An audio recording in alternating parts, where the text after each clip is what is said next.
আর ডিম থেকে জন্ম নেওয়া প্রাণীরা ডিম থেকে বের হওয়ার পর প্রথম যাকে দেখে তাকেই তার মা মনে করে। এটা সব ধরনের ডিম থেকে জন্ম নেওয়া প্রাণীদের ক্ষেত্রেই হয়। এ কারণে মুরগির বাচ্চাদের সাথেই ঈগলের বাচ্চাটি বড় হয়ে উঠতে লাগল।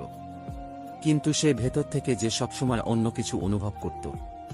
আকাশে একদিন ঈগলের একটা ঝাঁককে উড়ে বেড়াতে দেখে সে মুরগিকে বলল, ইস, যদি আমিও তাদের মতো উড়ে বেড়াতে পারতাম।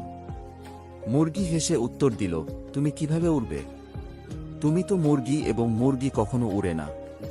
ঈগল মাঝে মাঝেই তার স্বগোত্রীয়দের উড়ে বেড়াতে দেখত এবং স্বপ্ন দেখত সেও তাদের মতোই উড়ে বেড়াবে।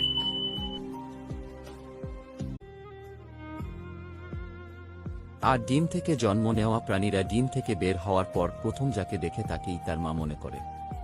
এটা সব ধরনের ডিম থেকে জন্ম নেওয়া প্রাণীদের ক্ষেত্রেই হয়। এ কারণে মুরগির বাচ্চাদের সাথেই ঈগলের বাচ্চাটি বড় হয়ে উঠতে লাগল।